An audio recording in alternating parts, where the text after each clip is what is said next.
विविधा खुद को अथर्व के करीब पाकर झेप जाती हैं। अथर्व भी उसकी हालत समझते हुए उससे दूरी बना लेता है और उसे इशारों में ही बधाई देता है। तभी विविधा की दोस्त आ जाती हैं और उसे बधाई देती हैं। तनु तो इतनी ज्यादा खुश होती है कि जैसे वो खुद ही विनर बनी हो। अब विविधा स्टेज पर जाकर अपनी ट्रॉफी लेती है। तालियों की गड़गड़ाहट से पूरा माहौल गूंज उठता है। विविधा के स्टेज से उतरते ही उसकी सारी सहेलियां खुशी से झूम उठती हुई विविधा को गले लगा लेती है। वाह विधु, मैं तुझे बता नहीं सकती कि कितनी खुश हूँ। फाइनली ट्रॉफी गर्ल्स ग्रुप को मिल गई। सारी सहेलियां खिलखिलाकर हंस पड़ती हैं। तभी स्टेज पर एक और अनाउंसमेंट होता है।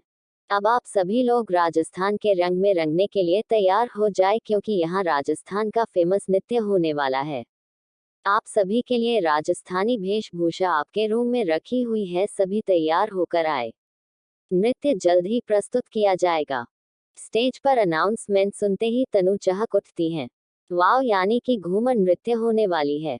चलो यार, जल्दी चलते हैं और जल्दी से तैयार होकर आते हैं। विविधा इससे पहले कि कुछ कहती तनु उसका हाथ पकड़े कमरे में ले जाती है। वहां सभी लड़कियों के लिए घाघरा चोली और राजस्थानी आभूषण रखे हुए थे। सबकी निगाहें तो राजस्थानी आभूषण में टिके हुए थे, जो सबसे अलग और अनोखा था। उनकी खूबसूरती के आगे कोई भी आभूषण नहीं था। सभी लड़कियां अपनी अपनी घाघरा चोली लिए तैयार हो जाती हैं। सबकी घाघरा चोली एक सामान ही थी। लेकिन जब विविधा तैयार होकर आई तो सारी लड़कियां उसे देखकर हैरान रह गई। अरे ये क्या, हम सब की घाघरा चोली तो सेम है, लेकिन विविधा की इतनी अलग क्यों? असल में विविधा की घाघरा बाकी लड़कियों से अलग थी। उसमें राजस्थानी के प्राचीन कढ़ाई की गई थी, जो इस जमाने में अब नहीं की जाती थी। वो सिर्फ राजघराने के राजकुमारियों के लिए ही खास बनवाई जाती थी। उसके आभूषण भी बाकी लड़कियों की तरह नहीं थी, बहुत ही भारी और अलग किस्म के बने हुए थे। उन लड़कियों को ऐसा कहता देख तनु विविधा को कहती हैं, वाओ विविधा, तू कितनी सुंदर लग रही है, और ये घाघरा ऐसा लगता है जैसे तेरे लिए ही बनी हुई हो। देख तो खुद को। कहते हुए तनु विविधा को आईने के सामने खड़ी कर देती हैं। विविधा खुद पर आए ऐसे बदलाव को देखती हैं, जैसे वो विविधा हो ही नहीं। उस घाघरे में कुछ धुंधली सी यादें उसके जेहन में नजर आती हैं। ये घाघरा, ये मैं हूँ, विविधा खुद को देखती हुई कह रही थी। हाँ विधु, लग रही है न एकदम रणथंभौर की राजकुमारी। तनु आखिरी शब्द विविधा के कानों में गूंज उठती हैं। उसे हर तरफ एक शब्द सुनाई पड़ती हैं, रणथंभौर की राजकुमारी की जय, राजकुमारी मैथिली की जय। विविधा के कानों में एक शोर उसके दिलो दिमाग पर हावी होता जा रहा था। वो अपने कान दोनों हाथों से बंद कर लेती हैं। अपनी आंखें बंद किए वो इन सब से बाहर निकलना चाहती थी। ये उसके ही अतीत का शोर था, जो उसे अतीत की स्मृतियों में ले जा रहा था। तनु उसे झकझोरते हुए कहती है, विधु क्या हुआ? तनु के झकझोरने पर विविधा हफ्ते हुए चारों तरफ कमरे में देखती हैं। अब की विविधा मौन रहती हैं। तनु उसे पानी का ग्लास देती हुई पूछती है, तू ठीक न? क्या हो गया था, अचानक अपनी आंखें बंद कर ली थी तूने? विविधा कुछ नहीं कहती सीधे कमरे से बाहर निकल जाती है। तनु उसे जाते हुए देखती रह जाती हैं।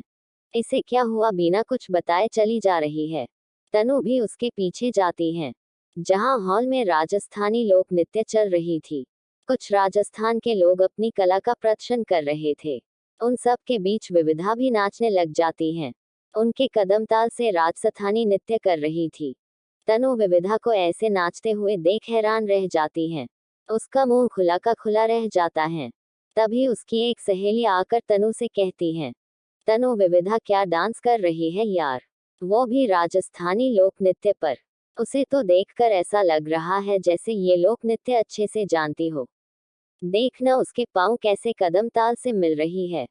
तनु भी ये देखकर अवाक रह जाती हैं। आखिर वो विविधा को बचपन से जानती है, और उसने न कभी राजस्थानी लोक नृत्य सीखी थी या कभी इस तरह से किया था। जितना तनु के लिए ये आश्चर्यजनक था विविधा को देखना, वैसे अथर्व को भी आश्चर्य हो रहा था, क्योंकि विविधा को वो इस घाघरे में इस प्रकार नृत्य करते देख उसे बेचैनी सी होने लगी थी। उसे ऐसा लग रहा था जैसे उसने ये सारे दृश्य पहले भी कहीं देखे होंगे। जैसे जैसे घूमर नृत्य हो रहा था, वहां मौजूद सभी लोग घूमर नृत्य देखने में मगन थे। इन सब से बेखबर विविधा अपनी ही धुन में घूमर नृत्य किए जा रही थी, जैसे वो यहाँ हो ही नहीं। घूमर नृत्य वाले भी विविधा का डांस देखकर हैरान रह जाते हैं। ये बाई सा घनी चोखो नृत्य करे है, जे तो महारे से भी चौखो घूमर नृत्य करे है, नाचती हुई कुछ राजस्थानी औरतों ने कहा। यहाँ अथर्व की बेचैनी बढ़ती ही जा रही थी। नृत्य के शोर से उसके सांसें तेज चलने लगी, आंखें धीरे धीरे बंद होती जा रही थी। वो खुद को संभालता हुए एक कुर्सी पर बैठ जाता है, सामने रखा पानी का जग से आंखों पर पानी की छींटे डालने लगता है। जब इतने में भी वह खुद को संभाल न पाया तो वो बाहर चला जाता है। विविधा अब भी अपने ही धुन में नाचती रही। अब तनु से ये सब देखा नहीं गया। वो घूमर के बीच से ही विविधा को झकझोरती हुई कहती, विधु क्या हो गया है तुझे? विधु सुन रही है मेरी बात? सब देख रहे हैं तुझे। कुछ समझ आ रहा है कि नहीं तुझे विधु? तनु उसके बाहें को पकड़कर जोर से होश में लाने की कोशिश करती है। वो उसका घूंघट उठाती है। तभी तनु कुछ ऐसा देखती है उसके चेहरे पर कि वह हैरान रह जाती है। क्या देखा होगा तनु ने विविधा के चेहरे पर? जानने के लिए नेक्स्ट चैप्टर जरूर पढ़ें। स्टोरी पर लाइक, कमेंट, शेयर और चैनल को सब्सक्राइब करना बिल्कुल न भूलें।